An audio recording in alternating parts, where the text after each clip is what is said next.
Hi hello എല്ലാവർക്കും റാണീസ് റെസിപ്പിയിലേക്ക് സ്വാഗതം. ഇന്ന് ഞാനിവിടെ ഉണ്ടാക്കുന്നത് ചേനയും മുട്ടയും കൊണ്ടൊരു ഈവനിങ് സ്നാക്കാണ്.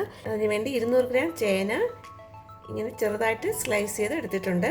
ഇതിലേക്ക് ഒരു മുട്ട ഒഴിച്ചു കൊടുക്കാം.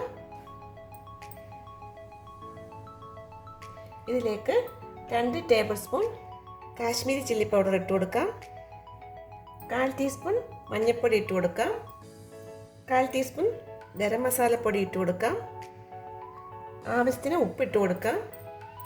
1/2 ടീസ്പൂൺ ലൈം ജ്യൂസ് ഒഴിച്ചു കൊടുക്കാം. ഒരു 3 ടേബിൾ സ്പൂൺ കോൺഫ്ലവർ ഇട്ട് കൊടുക്കാം.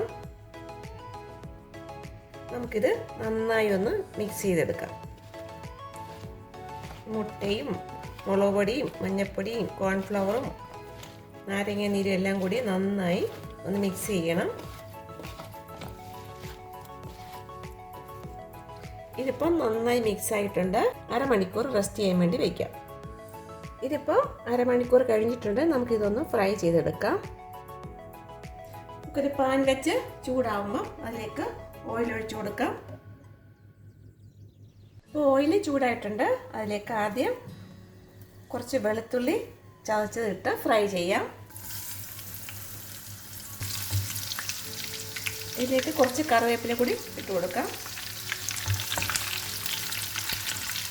വെളുത്തുള്ളിയും കറിവേപ്പിലയും ആദ്യം ഫ്രൈ ചെയ്യുന്നത് വെളുത്തുള്ളിയുടെയും കറിവേപ്പിലയുടെയും ഫ്ലേവർ ഈ ഓയിലിലേക്ക് ഇറങ്ങാൻ വേണ്ടിയാണ്. ഇതിപ്പോൾ ഫ്രൈ ആയിട്ടുണ്ട്. നമുക്കിത് എടുക്കാം.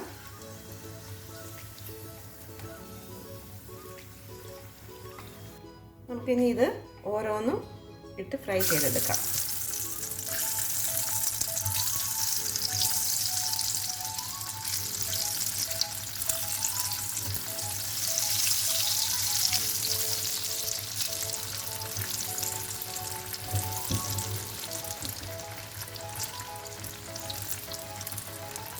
ഇതിപ്പോൾ ഒരു സൈഡ് ഫ്രൈ ആയിട്ടുണ്ട്. നമുക്കൊന്ന് തിരിച്ചിട്ട് കൊടുക്കണം. 2 സൈഡും നന്നായിട്ട് ഫ്രൈ ചെയ്തെടുക്കാം. ഇതിപ്പോൾ ഫ്രൈ ആയിട്ടുണ്ട്. നമുക്കിത് എടുക്കാം.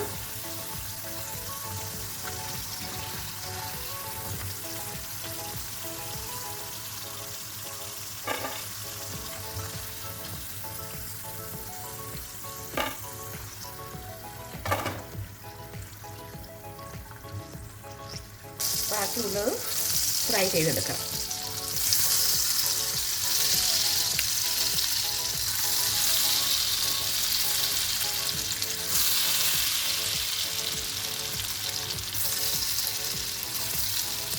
ഇതും ഫ്രൈ ആയിട്ടുണ്ട്. നമുക്കിത് എടുക്കാം.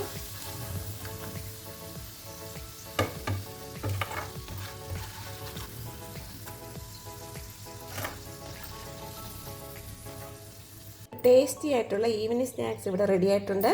ചോറിൻ്റെ കൂടെ സൈഡ് ഡിഷായിട്ടും ഈവനിങ് സ്നാക്കായിട്ടും കഴിക്കാവുന്നതാണ്. കുട്ടികൾക്കൊക്കെ ഇഷ്ടപ്പെടുന്ന ഒരു സ്നാക്കാണ്. എല്ലാവരും ഇത് ഉണ്ടാക്കി നോക്കണം. ഉണ്ടാക്കി നോക്കിയിട്ട് ഫീഡ്ബാക്ക് അറിയിക്കണം. എല്ലാവർക്കും ഇഷ്ടപ്പെട്ട ലൈക്ക് ചെയ്യണം, ഷെയർ ചെയ്യണം, സബ്സ്ക്രൈബ് ചെയ്യണം. അടുത്ത നല്ല റെസിപ്പി ആയിട്ട് കാണാം. ബൈ.